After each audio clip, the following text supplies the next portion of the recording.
Hello friends, मैं आज आपको 2004 की थ्री आयन ये एक रोमांटिक कोरियन मूवी एक्सप्लेन करने वाला हूँ। इस मूवी की IMDb रेटिंग 8 है और इतनी अच्छी रेटिंग ये मूवी डिजर्व भी करती है।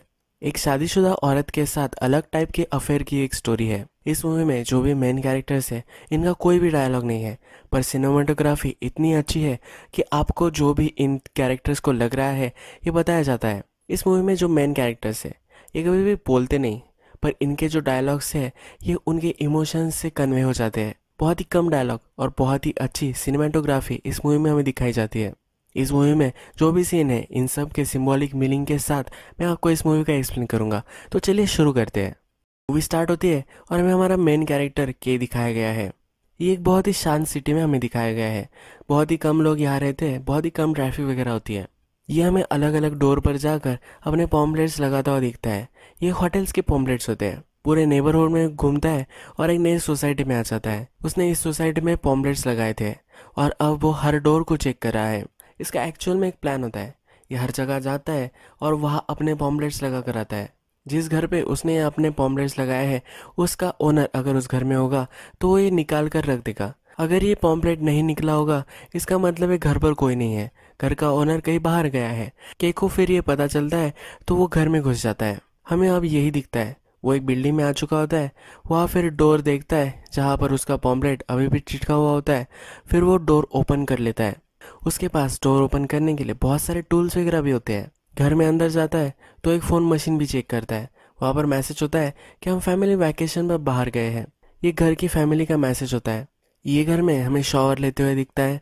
वहाँ खाना पकाता है, वहाँ बहुत सारी चीज़ें करता है और अगर इस घर में कुछ टूटा फूटा होगा तो ये भी रिपेयर कर देता है। जिस घर में वो जाता है अपने कैमरे के साथ वहाँ एक फ़ोटो ले लेता है। जिस घर में भी वो जाता है उस घर में लोग जिस तरह से रह रहे थे, यानी कि जो भी काम वो कर रहे थे ये सब काम वो करता है। अब मैं आपको इस कैरेक्टर के बारे में और भी बता दूँ। ये एक फ्री सोल होता है, जहाँ भी से जाना होता है वहाँ वो चला जाता है। अलग अलग शहरों में घूमता है और यही ट्रिक वो करता रहता है। जिस घर में कोई लोग नहीं रह रहे उस घर में जाता है, उनकी लाइफस्टाइल जीता है। ये वहाँ से कुछ भी चोरी वगैरह नहीं करता। एक ही लाइफ में अलग अलग चीज़ें एक्सपीरियंस कर कर इसे रहना होता है। जो को वो एक्सपीरियंस कर चुका है इसकी एक मेमोरी वो फोटोज़ में लेता है। अब नेक्स्ट सीन में हमें दिखता है कि जिस घर में के रह रहा था वहाँ की फैमिली फिर से घर आ जाती है। इस फैमिली में मदर, फादर और सन होते हैं। यहाँ मदर ज़रा नाराज़ होती है। वो वैकेशन पर जाकर आई है पर फिर भी उसे वो वैकेशन अच्छी नहीं लगी थी। इस फैमिली में छोटा बच्चा जो होता है वो अपनी खिलौनों की गेंद लेकर आता है। ये पहले टूट गई थी पर अब के ने इसे रिपेयर कर दिया है। वो अपनी मदर पर पॉइंट करता है। उसकी मदर फ्रस्ट्रेटेड होती है तो कहती है कि चला दो, और ये चला भी देता है। ये सीन ख़त्म हो जाता है। नेक्स्ट सीन में फिर से नए नेबरहुड में हमें के दिखता है। ये बहुत ही अच्छा नेबरहुड होता है और बहुत ही बड़ा ये घर होता है। इस घर में वो आ जाता है। घर में आने के बाद देखता है कि यहाँ कोई है या नहीं, और वहाँ एक औरत होती है जिसे वो स्पॉट नहीं कर पाता। वो बहुत ही चुपचाप वहाँ बैठी हुई होती है। इसके फेस पर किसी के मारने के निशान भी होते हैं। ये डर कर वहाँ छुप कर एक कोने में बैठी हुई होती है। फिर आंसरिंग मशीन पर कॉल आता है। या इस औरत का हस्बैंड जो होता है वो आंसरिंग मशीन पर मैसेज भेजता है। वो उससे पूछता है क्या तुम अब भी मुझसे नाराज़ हो। उसे हरी कर फ़ोन पिकअप करने के लिए बोल रहा होता है। उसे सॉरी भी कहता है। वो कहता है मैंने तुम्हारे लिए बहुत कुछ किया है फिर भी तुम अनसेटिस्फाइड हो। वो गुस्सा होकर उसे फ़ोन पिकअप करने के लिए बोलता है। ये घर में ही छुपी रहती है। ये फिर से अपना सब जो रूटीन होता है वो करने लग जाता है। उस घर में कपड़े धोता है। अगर उस घर में कुछ टूटा फूटा होगा तो वो रिपेयर करता है। ये औरत अब के जो भी सब कर रहा है ये देख रही होती है, पर वो कुछ भी आवाज़ नहीं करती और सिर्फ ऑब्जर्व करती रहती है। इसका नाम हम क्रीम रखेंगे। के जो होता है वो घर के काम कर कर बहुत ही सेटिस्फाइड उसे महसूस होता है कि हमें एक प्लांट को वाटर करते हुए दिखता है। नेक्स्ट सीन में हमें क्रीम दिखाई गई है और उसके पास एक पेंटिंग होती है और वो भी इसी प्लांट की होती है। ये प्लांट क्रीम को ही रिप्रेजेंट करता है और के अब उसे वाटर कर रहा है। क्रीम पूरी तरह से मुरझा चुकी है पर अब इसकी लाइफ को वो फिर से जिंदा करेगा। केक की एक हॉबी होती है जिसमें वो हमेशा गोल्फ खेलता है। ये जो घर होता है इस घर में क्रीम के बहुत सारे फोटोज होते हैं। क्रीम पहले मॉडलिंग करती थी। के जब इस घर में एक वेटिंग मशीन पर खड़ा होता है तो एक काम नहीं कर रही होती। क्रीम के लाइफ का बैलेंस रिप्रेजेंट करती है। जब रात होती है और के सोया हुआ होता है तभी क्रीम दरवाज़ा खोलती है। के देखकर डर जाता है। तभी फ़ोन पर और एक मैसेज आता है। इस मैसेज में उसका पति बोलता है कि अभी के अभी फ़ोन पिकअप करो वरना मैं घर आ जाऊँगा। ये जब फ़ोन चल रहा होता है तो के कपड़े वगैरह पहनता है और फिर से नई जगह पर जाने के लिए रेडी हो जाता है। कि फिर हमें हाईवे पर दिखाया गया है। इस औरत के साथ जो भी हो रहा है गलत हो रहा है, इसके बारे में वो सोच रहा होता है। थोड़ी देर बाद वो सोचता है और फिर से इसी घर में आ जाता है। वो देखता है कि क्रीम शॉवर में है और वो रो रही है। वो फिर उसे चीयर अप करने के लिए थोड़ा सा म्यूजिक लगाता है। थोड़ी देर में क्रीम का हस्बैंड भी वहाँ आ जाता है। सब दरवाजे खुले होते हैं तो इसके लिए उसे डांटता है।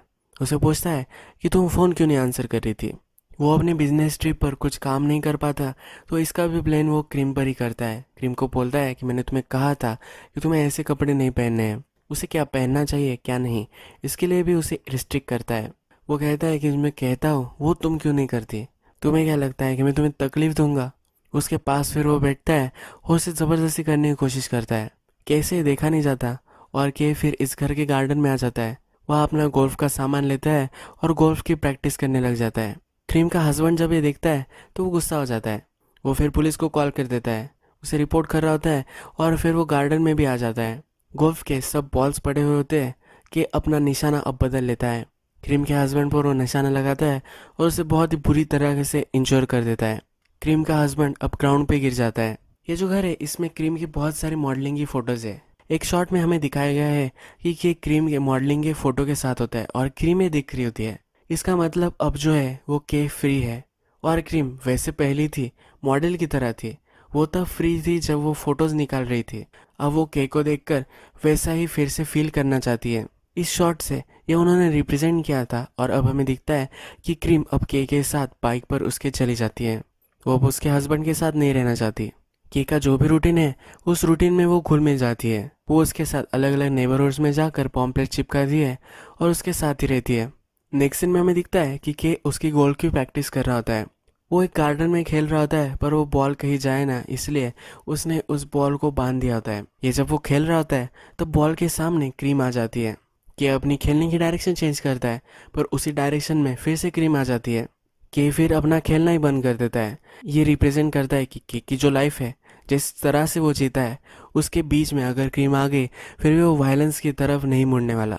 अब नेक्स्ट घर में किम और के आ जाते हैं। ये जो घर होता है एक फोटोग्राफर का घर होता है। यहाँ क्रीम का फोटो भी होता है। जैसा हमने देखा था कि अलग अलग घरों में जाकर वहाँ की चीज़ें वगैरह रिपेयर करता है, यहाँ भी वही वो कर रहा होता है। क्रीम जब उसके फ़ोटो को दिखती है तब उसके फ़ोटो को निकाल लेती है। उसके फ़ोटो को निकाल कर वो फिर से फ्रेम में लगाती है पर इस बार उसने वो कट कर कर लगाया होता है। अनसॉल्व पजल की तरह अलग अलग जगह पर ये फ़ोटो कट कर कर उसने लगाए होते हैं। ये फ़ोटो रिप्रेजेंट करता है कि जैसे हम क्रीम को देखते हैं वैसी वो नहीं है। इसमें बहुत सारे लेयर्स है। वो एक ह्यूमन बींग है। जिस तरह से ह्यूमन बींग्स कॉम्प्लिकेटेड होते हैं उसी तरह से वो भी है। उसके हस्बैंड ने उसे कहा था कि मैंने तुम्हारे लिए बहुत कुछ किया है पर फिर भी तुम ऐसा क्यों करती हो। इतनी सिंपल सब कुछ चीज़ें नहीं होती। आदमी के अलग अलग इमोशन होते हैं और आपको सब चीज़ों को जान लेना चाहिए। उसके हस्बैंड का सिर्फ उसके लिए सब चीज़ें करना ये सफिशिएंट नहीं है। नेक्स्ट सीन में हमें केक खाना पकाते हुए दिखता है। बहुत सारा खाना वो क्रीम के लिए बनाता है। ये सब खाना वो उसे दे देता है। यहाँ वो उसके लिए बहुत ही केयर कर रहा है ये हमें दिखता है। और फिर से जैसे मैंने आपको बताया था कि क्रीम एक प्लांट को रिप्रेजेंट करती है, उसी प्लांट को के फिर से वाटर कर रहा होता है। थोड़ी देर में घर के बाहर फोटोग्राफर की जो गर्लफ्रेंड होती है वो आ जाती है। कोई डोर ओपन नहीं करता तो वो चली भी जाती है। पर अब के और क्रीम यहाँ नहीं रह सकते। कि जिस तरह से हर घर में फ़ोटो लेता है उसी तरह से वो फ़ोटो ले रहा होता है पर क्रीम भी इस फोटो में आ जाती है। उसके लाइफ का अब वो पार्ट बन चुकी है। ये सीन रिप्रेजेंट करता है हमें फिर से एक नए घर में वो दिखाए गए हैं। यह एक बॉक्सर का घर होता है। इस घर में वो जाते हैं, ड्रिंक वगैरह करते हैं, म्यूज़िक चलाते हैं, एंजॉय कर रहे होते हैं। जब रात होती है तो वे दोनों एक दूसरे के साथ इंटीमेट हो जाते हैं। इस घर में जो बॉक्सर रह रहा था वो हनीमून पर गया था। रात में घर वापस आ जाता है। वो जब इन दोनों को देखता है केक को बहुत ही मारता है। रात में फिर के और क्रीम ये दोनों एक बेंच पर बैठते हैं। क्रीम उसके लिए नूडल्स वगैरह लाती है, उसे वो अपने हाथों से खिलाती है। थोड़ी देर बाद फिर से के अपनी गोल प्रैक्टिस करने लग जाता है। इस बार वो जब गोल प्रैक्टिस कर रहा होता है उसका बॉल रिस्ट्रिक्टेड नहीं रहता।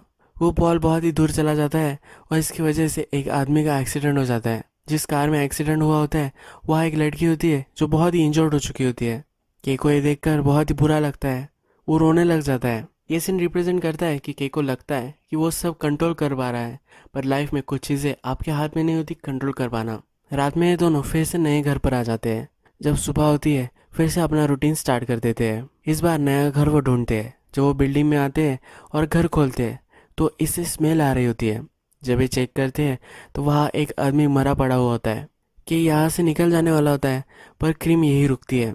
ये आदमी अपने मुंह से खून आकर मर गया होता है, तो ये सब खून वगैरह ये सब साफ करते हैं। कि कॉल कर कर देखता है, इस आदमी के सन को कॉल लगता है, पर ये कुछ भी नहीं बोलता। जब ये दोनों इस घर में खाना खा रहे होते हैं तो थोड़ी देर बाद इस आदमी का सन और उसकी डॉटर इन लॉ आ जाते हैं। वो चेक करता है कि उसके फादर कहाँ है, पर उसके फादर उससे कहीं भी नहीं मिलते। वो इन दोनों को फिर घर में ही रुकने के लिए बोलता है और पुलिस को कॉल कर देता है। पुलिस फिर हमें के और क्रीम को इन्वेस्टिगेट करते हुए दिखती है। के का कैमरा उनके पास होता है। वो फिगर आउट करता है कि बहुत सारे घरों में रहा है, क्रीम मिसिंग है ऐसा उसके हस्बैंड ने रिपोर्ट किया होता है। ये पुलिस फिर उसके हस्बैंड को कॉल कर देते हैं। ये पुलिस ऑफिसर जब के को धमकाता है तब के उस ओल्ड मैन की लोकेशन दे देता है। एक्चुअल में के ने इस ओल्ड मैन को एक प्रॉपर बरियल दिया होता है। उसके घर के पास ही एक पेड़ के नीचे उसे गाड़ देता है। तो ये चेक करने के लिए जो आदमी जाता है वो ऑफिसर के पास आकर उसे कहता है इसे बहुत ही अच्छी तरीके से गाड़ा गया था। उस ओल्ड मैन का इसने इतना ख्याल किया था कि उसका एक्चुअल में सन हो। क्रीम का पति उसे अपने घर लेकर आता है। उससे कहता है कि मैं बहुत ही सॉरी हूँ, तुम जब चली गई थी तो मुझे सोचने में वक्त मिला था, मैं अब बदल चुका हूँ। तुम जब गई थी तुम्हारे पेरेंट्स को भी मैंने बहुत सारे पैसे भेजे हैं। वो उसे अश्योर करता है कि मैं आपसे अच्छे से रहूँगा, मैं तुम्हें कभी भी हर्ट नहीं करूँगा। क्रीम अभी भी उसे रिस्पॉन्स नहीं देती। क्रीम का पति अब चिढ़ जाता है और डिटेक्टिव को कॉल करता है। इस डिटेक्टिव को वो पैसे दे देता है और के को एक सुनसान जगह वो लेकर आते हैं। के ने क्रीम के पति को गोल्फ बॉल से मारा था, अब यही उसका पति के साथ कर रहा है। थोड़ी देर बाद के को बचाने के लिए पुलिस ऑफिसर आ जाते हैं तो के उस पुलिस ऑफिसर पर ही झपक जाता है। अब हमें के डायरेक्टली प्रिजन में दिखाया गया है। उसके जो इनमेट्स होते हैं उनके सामने वो इमेजिनरी गोल्फ खेल रहा है ऐसा प्रिटेंड करता है। इसमें से एक इनमेट उसका इमेजिनरी गोल्फ बॉल है ये छीन लेता है। इसी वजह से इन दोनों में फाइट हो जाती है और सोलिटरी में के को रख दिया जाता है। जब के को चेक करने के लिए वहाँ गार्ड आता है तब के छुप जाता है। उसे वो प्रिटेंड कर रहा होता है कि वो वहाँ एग्जिस्ट नहीं करता। गार्ड को अंदर आना पड़ता है, उस पर चिढ़ गया होता है तो उसे बहुत मारता है। बाद में क्रीम का हस्बैंड उसके पास आ जाता है। वो कहता है मैं सोच रहा था। उससे पूछता है कि मैंने क्या गलत किया है। क्रीम कुछ भी बोल नहीं रही होती है। वो के साथ रह रही थी, इस पर भी वो नाराज होता है। उसे फिर वो स्लैप कर देता है। क्रीम भी इस पर रुकती नहीं और वो उसको भी मारती है। क्रीम की केयर करने वाला कोई नहीं था। के ने उसकी केयर की थी और अब उसे फिर से अच्छा लगने लगा है। वो अब उस पर अत्याचार नहीं होने दे रही, वो उसे मारती है। के फिर से उसने जो गार्ड को जला दिया था वही देता है। गार्ड अंदर आता है और उसे बहुत मारता है। नेक्स्ट दिन क्रीम घर पर होती है तो उसे जो भी कपड़े अच्छे लगते हैं वो पहनती है, बाहर जाती है और पहले जो एक घर में वो गई थी उस घर में वो पहुंच जाती है। वह इस घर में जो रहता है वो एक आदमी वहाँ है। वो अंदर आती है, उसे कुछ भी नहीं बोलती। वो कहता है कि क्या तुम्हें हेल्प कर सकता हूँ, पर वो डायरेक्टली उसके घर में चली जाती है, उसके बेड पर सो जाती है। इस आदमी की थोड़ी देर बाद वाइफ आती है तो उससे पूछती है कि ये कौन है। ये आदमी कहता है कि मुझे नहीं पता। उसे जाकर उठाने वाली होती है पर ये आदमी कहता है कि थोड़ी देर इसे सोने दो। क्रीम जब अपनी नींद से जागती है तो वो डायरेक्टली चलने लग जाती है, फिर से अपने घर आ जाती है। क्रीम जो के साथ महसूस कर रही थी उसे फिर से एक बार महसूस करना था। क्रीम का पति घर पर होता है, उसे पूछता है कि तुम कहाँ गई थी, मैं तुम्हें कहीं भी जाने के लिए मना किया था। क्रीम उसे कुछ भी नहीं बोलती। के फिर से अपनी सेल में छुप जाता है। इस बार गार्ड जब उसे देखने के लिए आता है तो गार्ड के पीछे वो छिप जाता है। गार्ड फिर उसकी शैडो देख लेता है और उसे बहुत ही मारता है। गार्ड उसे कहता है कि तुम्हारी शैडो को तुम नहीं कंट्रोल कर सकते। इस सेल में के हमें मेडिटेट करता हुआ दिखता है। वो एक फिस्ट बनाता है और अब इस फिस्ट को ओपन करता है और फिस्ट ओपन करने के बाद हमें इसमें एक आग दिखती है। ये रिप्रेजेंट करता है कि के जिस तरह से रह रहा था इसमें वो कन्फाइंड था, पर अब उसे सब कुछ दिख रहा है, उसे सब कुछ नॉलेज आ चुका है। क्रीम खिड़की से बाहर देख रही होती है तो उसका पति उसके पास आता है। उसे कहता है कि तुम उसके लिए वेट कर रही हो, कब प्रिजन से बाहर निकलेगा उसकी तुम राह देख रही हो। अब क्रीम का पति उसे कहता है कि हम मूव आउट कर लेंगे। वो घर सेल करने वाले एजेंट को कॉल करता है और क्रीम उससे उसका मोबाइल छीन लेती है। के को चेक करने के लिए इस बार जब गार्ड आता है तो उसे कहीं भी देख नहीं पाता कि अब इस जेल से एस्केप कर चुका है। जो पुलिस ऑफिसर के को इन्वेस्टिगेट कर रहा था उसके पास वो आता है और उसे बहुत मारता है। कि कहाँ है इसे वो फिगर आउट नहीं कर पाता और मार खाता है। कि हमें भी इस सीन में कहीं भी नहीं दिखता। इसका मतलब है कि अब इनविजिबल हो चुका है। इसका मतलब क्या है ये मैं आपको मूवी के एंड में बताऊंगा। हमें बॉक्सर का घर फिर दिखाया गया है। बॉक्सर और उसकी जो वाइफ होती है इन दोनों में झगड़ा चल रहा होता है। बॉक्सर की वाइफ को लग रहा होता है कि बॉक्सर का अफेयर हो रहा है या फिर उसे कोई घर पर है ऐसा महसूस होता है। वो पूरे घर में छानते हैं और वहाँ कोई भी नहीं होता। इस बॉक्सर ने अपना पोस्टर घर में लगाया होता है। जब वो इस पोस्टर को देखता है तो उसकी आँख वहाँ से मिसिंग होती है। इसका मतलब है कि किसी लोगों को भी अपने आप को देखने नहीं दे रहा। अगर लोग उसे देखेंगे नहीं तो उसे हर्ट भी नहीं कर पाएंगे। जिस घर में क्रीम आकर सोकर चली गई थी उसी घर में के भी आया था। यहाँ जो औरत रही थी उसे लगता है कि यहाँ कोई है, पर वो इसे एक्सप्लेन नहीं कर पाती। क्रीम जिस कुशन पर सोई थी उसी कुशन पर सोकर वो चला जाता है। इसके बाद हमें दिखता है कि वो फोटोग्राफर के अपार्टमेंट में आ जाता है। फोटोग्राफर भी गोल्फ की प्रैक्टिस कर रहा होता है। इस फोटोग्राफर को अब लगता है कि उसके फ्लैट में कोई डेफिनेटली है। वो अलग अलग जगह पर अपनी बैट मारता है पर वहाँ कोई भी नहीं होता। वो फिर अपनी गर्लफ्रेंड को कॉल करता है। वो उसे घर में आने के लिए बोलता है। वो जब घर पर आती है तो वे दोनों इंटीमेट होने की कोशिश करते हैं। तभी उन्हें लगता है कि इस घर में के है। हम देखते हैं कि क्रीम की जो फोटो थी वो सही से लग चुकी थी, पर अब फिर से के उसे अलग अलग जगह पर लगा देता है। क्रीम जैसा उसकी फोटो को चाहती है उसी तरह से उसे एडजस्ट कर देता है। फोटोग्राफर और उसकी गर्लफ्रेंड जब देखती है तो वहाँ से फोटो मिसिंग होती है। ये दोनों फिर बहुत ही डर जाते हैं। क्रीम के पति को कॉल आ जाता है और उसे पता चल जाता है कि के अब जेल से फरार हो चुका है। जब रात होती है तो क्रीम के पति को भी लगता है कि उसके घर में कोई है। वो भी अपनी गोल्ड बैट लेता है और हवा में मारने लग जाता है। उसे वो कहीं भी नहीं मिलता। वो जब बेड में सोने के लिए आता है तो क्रीम से कहता है कि वो अब यहाँ आ सकता है। जब मिडनाइट होती है तब क्रीम उठती है और घर में केक को ढूंढने लग जाती है। वो जब एक मिरर के पास आती है तब उसे वहाँ के दिखता है। उसका हस्बैंड भी उसके पास आ जाता है पर उसे के कहीं भी नहीं दिखता। क्रीम को पता है कि के को अब कोई भी देख नहीं पा रहा, तो अपने पति को वो फिर से आई लव यू कह देती है। उसका पति खुश हो जाता है और उसे हक करता है। उसके पति ने जब उसे हक किया होता है तो पीछे से के और क्रीम दोनों किस कर रहे हैं ऐसा हमें दिखता है। इस फ्रेम का मतलब है कि इसी घर में अब ये तीनों रहने वाले हैं। के को कोई देख नहीं पा रहा तो यह आसानी से वो रह सकते हैं। अगले दिन क्रीम बहुत सारा ब्रेकफास्ट बनाती है। उसका पति बहुत ही खुश हो जाता है। वो ज़्यादा ही मुस्कुरा रही होती है। उसका पति उसे कम मुस्कुराने के लिए और ब्रेकफास्ट करने के लिए बोलता है। उसका हस्बैंड फिर खुश होकर काम के लिए निकल जाता है। के और क्रीम एक दोनों को किस करते हैं और इसके बाद एक ही वेट स्केल पर हमें दिखाए गए हैं। जैसा हमने मूवी के फर्स्ट में देखा था कि उसके घर में जो वेटिंग मशीन थी उसको वो रिपेयर कर रहा था।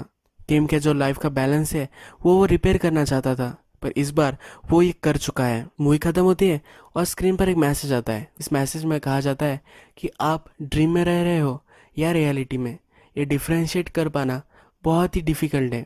ये मूवी ख़त्म हो जाती है, पर के साथ क्या हुआ था ये आपको अब मैं एक्सप्लेन करूँगा। डायरेक्टर ने जिस तरह से ये स्टोरी बताई है इसके अलग अलग इंटरप्रिटेशंस आप कर सकते हो। हमें कि मेडिटेशन करता हुआ दिखा है और कैसे इनविजिबल होना है इसकी प्रैक्टिस वो कर रहा होता है।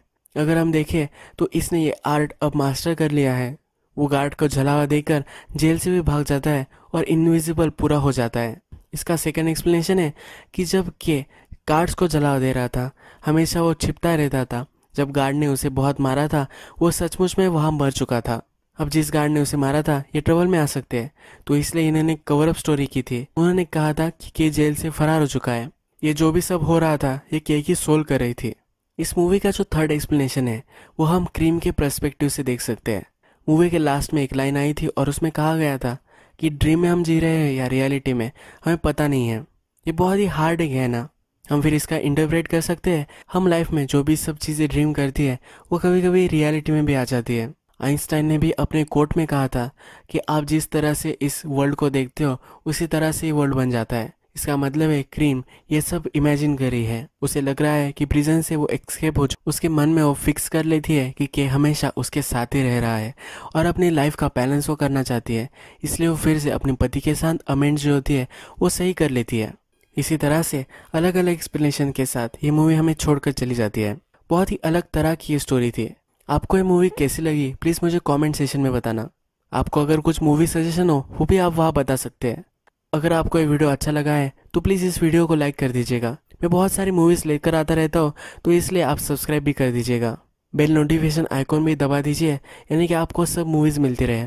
हम फिर से मिलेंगे नए एक्सप्लेनेशन के साथ। तब तक के लिए थैंक यू और अपने आप का आप ख्याल रखिए।